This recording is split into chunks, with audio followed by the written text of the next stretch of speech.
ಕಬ್ಬು ತುಂಬಿದ್ದ ಟ್ರಾಕ್ಟರ್ ಟ್ರಾಲಿಗೆ ಬೆಂಕಿ ಇಟ್ಟ ಪ್ರಕರಣಕ್ಕೆ ಸಂಬಂಧಪಟ್ಟಂತೆ ಬಾಗಲಕೋಟೆ ಜಿಲ್ಲೆಯ 3 ತಾಲೂಕುಗಳಲ್ಲಿ ನಿಷೇಧಾಜ್ಞೆಯನ್ನು ಜಾರಿಗೊಳಿಸಲಾಗಿದೆ. ಮುಂಜಾಗ್ರತಾ ಕ್ರಮವಾಗಿ 3 ತಾಲೂಕುಗಳಲ್ಲಿ ನಿಷೇಧಾಜ್ಞೆ ಜಾರಿಗೊಳಿಸಲಾಗಿದೆ. 3 ದಿನಗಳ ಕಾಲ ನಿಷೇಧಾಜ್ಞೆಯನ್ನು ಜಾರಿಗೊಳಿಸಿ ಆದೇಶವನ್ನು ಹೊರಡಿಸಲಾಗಿದೆ. 3 ತಾಲೂಕುಗಳಲ್ಲಿ 3 ದಿನಗಳ ಕಾಲ ನಿಷೇಧಾಜ್ಞೆಯನ್ನು ಜಾರಿಗೊಳಿಸಲಾಗಿದೆ. ಮುಧೋಳ, ಜಮಖಂಡಿ, ರಬಕವಿ, ಬನಹಟ್ಟಿ ತಾಲೂಕುಗಳಲ್ಲಿ 3 ದಿನಗಳ ಕಾಲ ನಿಷೇಧಾಜ್ಞೆಯನ್ನ ಜಾರಿಗೊಳಿಸಿ ಆದೇಶವನ್ನು ಹೊರಡಿಸಲಾಗಿದೆ. ಇಲ್ಲಿ ಗಮನಿಸ್ತಾ ಇದ್ದೀವಲ್ಲ, ಇದು ರೈತರ ಆಕ್ರೋಶಕ್ಕೆ ಇವತ್ತು ಸುಟ್ಟು ಕರಕಲಾದಂತಹ ಟ್ರಾಕ್ಟರ್ನ ಟ್ರೈಲರ್ಗಳು, ಜೊತೆಗೆ ಅದರಲ್ಲಿ ತುಂಬಿಕೊಂಡು ಹೋಗ್ತಾ ಇದ್ದಂತಹ ಕಬ್ಬು, ಇದೆಲ್ಲವೂ ಕೂಡ ಸಂಪೂರ್ಣವಾಗಿ ಬೆಂಕಿಗೆ ಆಹುತಿಯಾಗಿದೆ. ರೈತರ ಆಕ್ರೋಶಕ್ಕೆ ಎಲ್ಲವೂ ಕೂಡ ಸುಟ್ಟು ಬೂದಿಯಾಗಿರುವಂಥದ್ದು. ಇದರಿಂದಾಗಿ ಸದ್ಯಕ್ಕೆ ಜಿಲ್ಲಾಡಳಿತ ಎಚ್ಚೆತ್ತುಕೊಂಡಿದೆ. 3 ತಾಲೂಕುಗಳಲ್ಲಿ 3 ದಿನಗಳ ಕಾಲ ನಿಷೇಧಾಜ್ಞೆಯನ್ನ ಹೇರಿ ಆದೇಶವನ್ನು ಹೊರಡಿಸಲಾಗಿದೆ. ಮುಧೋಳ, ಜಮಖಂಡಿ, ರಬಕವಿ, ಬನಹಟ್ಟಿ ಈ 3 ತಾಲೂಕುಗಳಲ್ಲಿ 3 ದಿನಗಳ ಕಾಲ ನಿಷೇಧವನ್ನ ಹೇರಿ ಸರ್ಕಾರ ಆದೇಶವನ್ನು ಹೊರಡಿಸಿದೆ.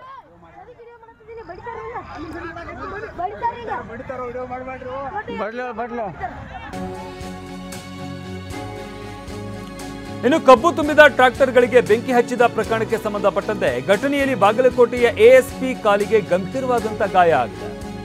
ಎಎಸ್ಪಿ ಮಹಾಂತೇಶ್ವರ ಜಿದ್ದಿ ಅವರ ಕಾಲಿಗೆ ಗಂಭೀರವಾದ ಗಾಯ ಆಗಿದೆ. ಕಾಲಿನ ಮೇಲೆ ಕಲ್ಲು ಬಿದ್ದು ಮಹಾಂತೇಶ್ವರ್ ಜಿದ್ದಿ ಕಾಲಿಗೆ ಗಾಯ ಆಗಿದೆ.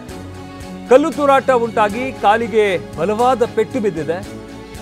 ಎಎಸ್ಪಿ ಬಾಗಲಕೋಟೆಯ ಖಾಸಗಿ ಆಸ್ಪತ್ರೆಗೆ ದಾಖಲಾಗಿದ್ದಾರೆ, ಚಿಕಿತ್ಸೆಯನ್ನು ಪಡ್ಕೊಳ್ತಾ ಇದ್ದಾರೆ. ಭದ್ರತೆಗೆ ಅಂತ ಅಲ್ಲಿದ್ದಂಥ ಸಂದರ್ಭದಲ್ಲಿ ಕಲ್ಲು ತೂರಾಟ ಏನಾಗುತ್ತೆ, ಆಗ ಅವರ ಕಾಲಿಗೆ ಗಂಭೀರವಾದಂತಹ ಪೆಟ್ಟು ಬಿದ್ದಿದೆ. ಸದ್ಯಕ್ಕೆ ಬಾಗಲಕೋಟೆಯ ಖಾಸಗಿ ಆಸ್ಪತ್ರೆಗೆ ಅವರು ದಾಖಲಾಗಿದ್ದಾರೆ, ಚಿಕಿತ್ಸೆಯನ್ನು ಪಡ್ಕೊಳ್ತಾ ಇದ್ದಾರೆ. ಕಬ್ಬು ತುಂಬಿದ ಟ್ರಾಕ್ಟರ್ಗಳಿಗೆ ಬೆಂಕಿ ಹಚ್ಚಿದಂಥ ಪ್ರಕರಣಕ್ಕೆ ಸಂಬಂಧಪಟ್ಟಂತೆ ಆ ಸಂದರ್ಭದಲ್ಲಿ ಅಲ್ಲೇ ಇದ್ದಂತಹ ಪೊಲೀಸ್ನವರ ಮೇಲೆ ಕೂಡ ಕಲ್ಲು ತೂರಾಟ ಆಗಿದೆ. ಇನ್ನು ಟ್ರಾಕ್ಟರ್ ಮತ್ತು ಕಬ್ಬು ಸುಟ್ಟು ಭಸ್ಮ ಮಾಲೀಕನ ಕಣ್ಣೀರು. ಟಿವಿ9 ಮುಂದೆ ಅಳಲು ತೋಡಿಕೊಂಡ ಮಾಲೀಕ ತೇರದಾಳದ ರೈತನಾಗಿರುವ ಅಶೋಕ್ ನಿಡೋಣಿ 60 ಲಕ್ಷ ಸಾಲ ಮಾಡಿದ್ದೆ ಅಂತ ರೈತ ಕಣ್ಣೀರು ಹಾಕಿದ್ದಾರೆ.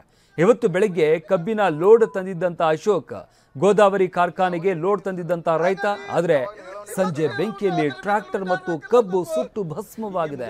ಇದರಿಂದಾಗಿ ರೈತರು ಕಂಗಾಲಾಗಿದ್ದಾರೆ.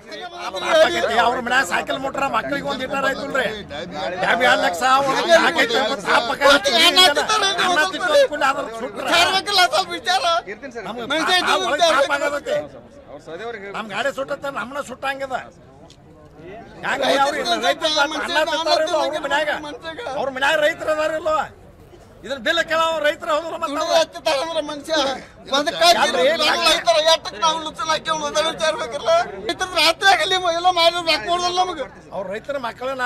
ಸುಟ್ಟವ್ರೆ. ಇನ್ನು ಸ್ಥಳದಲ್ಲಿ ನಮ್ಮ ಪ್ರತಿನಿಧಿ ರವಿ ಮುಖಿ ಒಂದು ಪ್ರತ್ಯಕ್ಷ ವರದಿಯನ್ನು ಕೊಟ್ಟಿದ್ದಾರೆ, ಕೇಳೋಣ ಬನ್ನಿ. ಏನು ಪ್ರತಿಭಟನೆ ಮಾಡ್ತಾ ಇರುವಂತಹ ರೈತರು ತಮ್ಮ ತಾಳ್ಮೆಯನ್ನ ಕಳೆದುಕೊಂಡ ಪರಿಣಾಮವಾಗಿ ಇಂತಹ ಒಂದು ಘಟನೆ ನಡೆದಿದೆ. ಸುಮಾರು 100 ಟ್ರ್ಯಾಕ್ಟರ್ಗಳಿಗೆ ಬೆಂಕಿ ಹಚ್ಚಿದ್ದಾರೆ. ಅದರಲ್ಲೂ ಪ್ರಮುಖವಾಗಿ ಹೇಳಬೇಕಂದ್ರೆ ಒಂದು ಎಂಜಿನ್ ಅನ್ನು ಸಂಪೂರ್ಣವಾಗಿ ಸುಟ್ಟು ಕರಕಲನ್ನು ಮಾಡಿದ್ದಾರೆ ಕಿಡಿಗೇಡಿಗಳು. ಅವರು ಮಾಡಿದವರು ಏನು ಇನ್ನೊಂದು ಭಾಗದಲ್ಲಿರುವಂತಹ ರೈತರೇ ಅಂತ ಇಲ್ಲಿನ ರೈತರು ಹೇಳ್ತಾ ಇದ್ದಾರೆ. ಆದರೂ ಅದು ಇನ್ನೂ ಸ್ಪಷ್ಟವಾಗಿ ಅದರ ಬಗ್ಗೆ ನಿಖರವಾಗಿ ಮಾಹಿತಿ ತಿಳಿವರೆಗೂ ಕೂಡ ನಾವು ಕಿಡಿಗೇಡಿಗಳು ಅಂತಲೂ ಕೂಡ ಕರಿಬೇಕಾಗತ್ತೆ. ಇಲ್ಲಿ ನೋಡ್ತಾ ಇರ್ಬೋದು ಎಷ್ಟರ ಮಟ್ಟಿಗೆ ಇದು ಸುಟ್ಟು ಕರಕಲಾಗಿದೆ ಅಂತಂದ್ರೆ ಇದನ್ನ ನೇರವಾಗಿ ಹೋಗಿ ಗುಜರಿಗೆನ ಹಾಕುವಂತ ಸ್ಥಿತಿ ಬಂದಿರುವಂತದ್ದು. ಯಾಕಂತಂದ್ರೆ ನಮಗೆ ಯೋಗ್ಯವಾದ ಬೆಲೆ ಸಿಗಲಿಲ್ಲ ಅಂತ ಹೇಳ್ಕೊಂಡು ಕಾರ್ಖಾನೆಯವರನ್ನ ಕೇಳಬೇಕು, ಅಧಿಕಾರಿಗಳನ್ನ ಕೇಳಬೇಕು, ಸರ್ಕಾರವನ್ನ ಕೇಳಬೇಕು, ಸಿಎಂ ಅವ್ರನ್ನ ಪ್ರಶ್ನೆ ಮಾಡಬೇಕು, ಇದಕ್ಕೆ ಸಂಬಂಧಪಟ್ಟಂತವ್ರನ್ನ ಪ್ರಶ್ನೆ ಮಾಡಬೇಕು. ಆದ್ರೆ ಕಬ್ಬನ್ನ ಸಾಗಿಸೋಕೆ ತಂದು ನಿಲ್ಲಿಸಿದಂತಹ ಟ್ರ್ಯಾಕ್ಟರ್ಗಳ ಮೇಲೆ ಈ ರೀತಿ ಒಂದು ದುಷ್ಕೃತ್ಯವನ್ನ ಎಸಗಿ ಸಂಪೂರ್ಣವಾಗಿ ಇದನ್ನ ಒಂದು ರೀತಿ ಎಲುಬಿನ ಹಂದರದ ರೀತಿಯಲ್ಲಿ ಮಾಡಿಟ್ಟಿದ್ದಾರೆ. ಎಷ್ಟು ಮಟ್ಟಿಗೆ ಇಲ್ಲಿ ಬೆಂಕಿ ಹತ್ತಿ ಎಲ್ಲ ಸುಟ್ಟಾಗಿ ಕೆಳಗಡೆ ಹಾಳಾಗಿರುತ್ತಾ ಇರುವಂತದ್ದು. ಅದರ ಜೊತೆಗೆ ಇಲ್ಲಿ ನೋಡ್ತಾ ಇರ್ಬೋದು ಸ್ಪೀಕರ್ಗಳನ್ನ ಅಳಿಸಿ ಅಲ್ಲಿಯೂ ಕೂಡ ಬೆಂಕಿ ಹತ್ತಿದೆ. ಅದ್ರ ಜೊತೆಗೆ ಸೀಟನ್ನ ನಾವು ತೋರಿಸ್ತಾ ಇದೀವಿ ನೋಡಿ. ಸೀಟ್ ನಿಜ ಎಲ್ಲ ರೀತಿ ಸರಿ ಇದ್ದಂತ ಸಂದರ್ಭದಲ್ಲಿ ಸೀಟ್ ಹೇಗಿರುತ್ತೆ, ಈಗ ಅದರ ಸ್ಥಿತಿ ಹೇಗಾಗಿದೆ ಎಲ್ಲವೂ ಕೂಡ ಎಲಬಿನ ಹಂದರದ ರೀತಿಯಾಗಿ ಕಂಡು ಬರ್ತಾ ಇರುವಂತ ದೃಶ್ಯ ಇದು. ಅಶೋಕ್ ಅಂತಂದು ಏನು ಪಾಪ ಟ್ರ್ಯಾಕ್ಟರ್ನ ಮಾಲೀಕರು, ಟ್ರ್ಯಾಕ್ಟರ್ಗೂ ಕೂಡ ಈಗ ಸಾಲ ಏನು ಲಕ್ಷಾಂತರ ರೂಪಾಯಿ ಸಾಲ ಮಾಡಿ ತಂದಿದ್ದಾರೆ. ಕಣ್ಣೀರು ಹಾಕಿ 60 ಲಕ್ಷ ಸಾಲ ಮಾಡಿ ಇದನ್ನ ತಂದು ಮಾಡಿದ್ದಾರೆ. ಅವ್ರು ಮಾತಾಡ್ಸೋಣ. ಸರ್, ಈಗ ನೀವು ಈ ಟ್ರ್ಯಾಕ್ಟರ್ಗೆ ಯಾವ ರೀತಿ ಹೆಂಗ ಎಷ್ಟು ಸಾಲ ಮಾಡಿ ತಂದಿದ್ರಿ, ಏನೆಲ್ಲ ಹೇಳ್ರಿ ಸರ್. ನಾವು ನೋಡ್ರಿ ಟ್ರ್ಯಾಕ್ಟರ್ ಬ್ಯಾಂಕ್ ಲೋನ್ ಮಾಡ್ಕೊಂಡಿವ್ರಿ. ಅದು 50 ಲಕ್ಷ ಎಲ್ಲ ಡೆಬ್ಬಿ ಇಂಜನ್ ಟ್ರ್ಯಾಕ್ಟರ್ ಸೀಲಿಂಗ್ ಎಲ್ಲ ಕೂಡಿ ಗ್ಯಾಂಗ್ ಹಿಡ್ಕೊಂಡೆಲ್ಲ ಸರ್ ಅದ್ರ ಕೊಡ್ಬೇಕಾದ್ರೆ ನಾವು ಅದನ್ನೆಲ್ಲ ಮಾಡಿ ಇರ್ಲಿ, ದುಡಿಯೋರಿಗೆ 4 ರೂಪಾಯಿ ಇರ್ಲಿ, ನಮಗೂ 4 ರೂಪಾಯಿ ಆಗಲಿ ಅಂತೇಳಿ ಮಾಡಿದ್ದು ರೈತರು ಹೊಟ್ಟಿಗೆ ಆಗಿದೆ. ಇದೆಲ್ಲ ಮಾಡಿ ನಾವು ತಂದಿದ್ದನ್ನೆಲ್ಲ ತಂದು ಮಾಡಿ ಇಟ್ಟದ್ದು ಇದು ಯಾಕೆ ಬೇಕಾಯ್ತು? ಈಗ ಊರ್ಲಾಕ ಪರಿಸ್ಥಿತಿ ಒಳಗೆ ನಮಗ್ ಬಂದ್ಬಿಟ್ಟೈತ್ರಿ. ಇದು ಕಬ್ಬು ಹಚ್ಚದ ಬೇಡ, ಅದು ಇಲ್ಲ ನಮಗ್. ನಾ ಬೇಕಾದ್ರೆ ನಮ್ಮನ್ನು ಸುಟ್ಟು ಹಾಕಿದ್ರೆ ಪುರುಸತ್ರಿ ಎಲ್ಲ ಬಂದ ನಮಗೆ ಈ ಟೈಪ್ ಎಲ್ಲ ಇಟ್ಟಿದ್ದೀನಿ. ಬ್ಯಾಡಾಗಿತ್ತಂದ್ರೆ ನಮಗೆ ನಮ್ಮನ್ನ ಸುಟ್ಟು ಹಾಕಿದ್ರೆ ನಡೀತಿತ್ತಲ್ರಿ. ಹಿಂದೆಲ್ಲ ಮಾಡ್ಕೊಂಡ್ ತಿನ್ಕೊತ ಹೋಗಿದ್ರಿ. ಏನ್ ಕೊಳಬಿತ್ತು ನಮಗೆ ಇದೆಲ್ಲ. ಈ ಸ್ಥಿತಿ ಒಳಗೆ ತಂದು ಮಾಡೋದು ಏನ್ ಲಾಭ ಇತ್ತು ನಮಗ? ನಾವು ಹೆಡ್ರ ಮಕ್ಕಳ ದುಡ್ದ ಇದೆಲ್ಲ ಮಾಡಿ ತಂದಿಟ್ಟದ ಹೊಟ್ಟಿಗೆ ಅಂತೇಳಿ ಮನೆಗೆ ಹೋಗಿ ಇದು ನೋಡಿದ್ರಿ ಪರಿಸ್ಥಿತಿ ಒಳಗೆ ಹೊಟ್ಟಿ ಸಕಾಲ ಕೂಳು ಆಗಿಲ್ರಿ. ಆ ಸ್ಥಿತಿ ಒಳಗೆ ತಂದಿಟ್ಟಿರ್ತಾರೆ. ಇದನ್ನ ಇಲ್ಲಿನ ರೈತನ ಕಣ್ಣೀರಿನ ಕತೆ. ಕ್ಯಾಮರಾಮನ್ ಬಾಪು ಜೊತೆ ರವಿ ಮೂಕಿ, TV9 ಬಾಗಲಕೋಟೆ. ಇನ್ನು ಈ ಬೆಳವಣಿಗೆಗೆ ನೇರವಾಗಿ ಸರ್ಕಾರವೇ ಕಾರಣ ಅಂತ ಟ್ವೀಟ್ ನಲ್ಲಿ ಆರ್ ಅಶೋಕ್ ಹಾಗೆ ವಿಜೇಂದ್ರ ಕಿಡಿಕಾರಿದ್ದಾರೆ. ಅನ್ನದಾತರ ನೋವು, ಕಿಚ್ಚು, ವಿಕೋಪಕ್ಕೆ ತಿರುಗಿದೆ. ನಿಷ್ಕ್ರಿಯ ಸರ್ಕಾರವನ್ನ ಬಡಿದಬ್ಬಿಸುವ ಜ್ವಾಲೆಯಾಗಿದೆ. ಸರ್ಕಾರ ಕಾರ್ಖಾನೆ ಮಾಲೀಕರ ಹಿಡಿತದಲ್ಲಿ ಸಿಲುಕಿದೆ ಅಂತ ಆಕ್ರೋಶವನ್ನ ವ್ಯಕ್ತಪಡಿಸಿದ್ದಾರೆ. ರೈತರಿಗೆ ಸಿಗ್ತಾ ಇರೋದು ಕೇವಲ ಭರವಸೆಗಳು ಮಾತ್ರ. ಇನ್ನಾದರೂ ಸರ್ಕಾರ ನಿದ್ರೆಯಿಂದ ಎಚ್ಚೆತ್ತುಕೊಳ್ಳಬೇಕು. ಸರ್ಕಾರದ ವಿರುದ್ಧ ಆರ್ ಅಶೋಕ್ ಹಾಗೆ ವಿಜಯೇಂದ್ರ ಆಕ್ರೋಶವನ್ನು ವ್ಯಕ್ತಪಡಿಸಿದ್ದಾರೆ. ಟ್ವೀಟ್ ಮುಖಾಂತರ ಸರ್ಕಾರದ ವಿರುದ್ಧ ಕಿಡಿಕಾರಿದ್ದಾರೆ. ಈ ಬೆಳವಣಿಗೆಗೆ ನೇರವಾಗಿ ಸರ್ಕಾರವೇ ಕಾರಣ ಅಂತ ಹೇಳಿದ್ದಾರೆ. ಅನ್ನದಾತರ ನೋವು, ಕಿಚ್ಚು ಇದೆಲ್ಲವೂ ಕೂಡ ವಿಕೋಪಕ್ಕೆ ತಿರುಗಿದೆ. ನಿಷ್ಕ್ರಿಯ ಸರ್ಕಾರವನ್ನು ಬಡಿದಬ್ಬಿಸುವ ಜ್ವಾಲೆಯಾಗಿದೆ ಅಂತ ಹೇಳುವಂಥದ್ದು ಗಮನಿಸ್ತಾ ಇದ್ದೀವಲ್ಲ. ಇದು ಅಶೋಕ್ ಮಾಡಿರುವಂತಹ ಟ್ವೀಟ್, ವಿಪಕ್ಷ ನಾಯಕ ಅಶೋಕ್ ಮಾಡಿರುವಂತಹ ಟ್ವೀಟನ್ನು ನಾವು ಗಮನಿಸ್ತಾ ಇದ್ದೀವಿ. ಸರ್ಕಾರದ ವಿರುದ್ಧ ಟ್ವೀಟ್ ಮುಖಾಂತರ ವಾಗ್ದಾಳಿ ನಡೆಸಿದ್ದಾರೆ, ಆಕ್ರೋಶವನ್ನು ವ್ಯಕ್ತಪಡಿಸಿದ್ದಾರೆ. ಸರ್ಕಾರ ಇನ್ನಾದರೂ ನಿರ್ಲಕ್ಷ್ಯ ಧೋರಣೆಯಿಂದ ಎಚ್ಚೆತ್ತುಕೊಳ್ಬೇಕು ಅಂತ ಹೇಳಿರುವಂಥದ್ದು. ಇನ್ನು ಬಿಜೆಪಿಯ ರೈತರಿಗೆ ಪ್ರಚೋದನೆ ನೀಡುತ್ತಾ ಇದೆ ಅಂತ ಬೆಂಗಳೂರಿನಲ್ಲಿ ಸಚಿವ ಈಶ್ವರ್ ಖಂಡ್ರೆ ಆರೋಪ ಮಾಡಿದ್ದಾರೆ. ಇದರ ವಿರುದ್ಧ ನಾವು ಹೋರಾಟವನ್ನ ಮಾಡ್ತೇವೆ, ಇದು ಖಂಡನೀಯ. ಕಾಳಜಿ ಇದ್ರೆ ಕೇಂದ್ರಕ್ಕೆ ಹೋಗಲಿ, ಎಥೆನಾಲ್ ಹಾಗೂ ಸಕ್ಕರೆ ದರವನ್ನ ಹೆಚ್ಚು ಮಾಡಲಿ ಅಂತ ಈಶ್ವರ್ ಖಂಡ್ರೆ ಹೇಳಿದ್ದಾರೆ. ಏನ್ ಹೇಳಿದ್ರು ಹಾಗಾದ್ರೆ ಕೇಳೋಣ.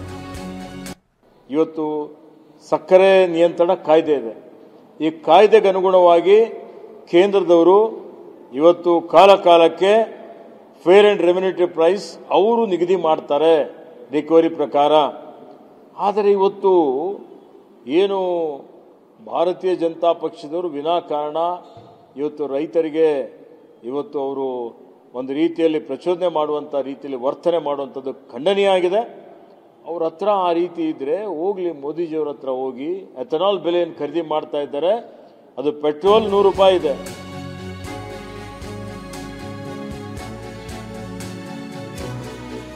ಕೇಸ್ಗೆ ಸಂಬಂಧಪಟ್ಟಂತೆ ಮತ್ತೊಂದು ಸಕ್ಕರೆ ಕಾರ್ಖಾನೆ ಬಳಿ ರೈತರಿಂದಲೇ ಕಾವಲು ಕಾಯಲಾಗ್ತಾ ಇದೆ. ಸಾಯಿಪ್ರಿಯಾ ಸಕ್ಕರೆ ಕಾರ್ಖಾನೆ ಬಳಿ ರೈತರು ಕಾವಲು ಕಾಯ್ತಾ ಇದ್ದಾರೆ.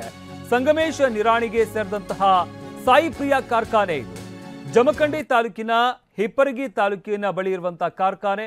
ಕಟ್ಟಿಗೆ ಕೋಲು ಹಿಡಿದು ರೈತರು ಕಾವಲು ಕಾಯ್ತಾ ಇದ್ದಾರೆ. ತಮ್ಮ ಬೆಳೆಯನ್ನ ಉಳಿಸಿಕೊಳ್ಳೋದಕ್ಕೆ, ಕಾಪಾಡಿಕೊಳ್ಳೋದಕ್ಕೆ ರೈತರು ಕಟ್ಟಿಗೆಗಳು, ಕೋಲ್ಗಳನ್ನ ಹಿಡಿದು ಕಾಯ್ತಾ ಕೂತಿದ್ದಾರೆ. ಟ್ರ್ಯಾಕ್ಟರ್ಗೆ ಬೆಂಕಿ ಹಚ್ಚಿದವರು ಮನುಷ್ಯರಲ್ಲ. ಮುಧೋಳ ರೈತರ ವಿರುದ್ಧ ಜಮಖಂಡಿ ರೈತರು ಆಕ್ರೋಶವನ್ನು ವ್ಯಕ್ತಪಡಿಸ್ತಾ ಇದ್ದಾರೆ.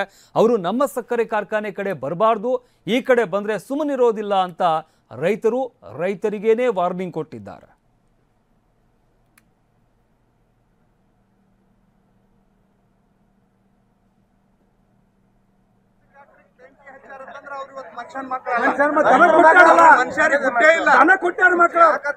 ಅರ್ಥ ಮಾಡ್ಕೋಬೇಕಾಗತ್ತೆ. ಒಂದು ಸರ್ಕಾರದ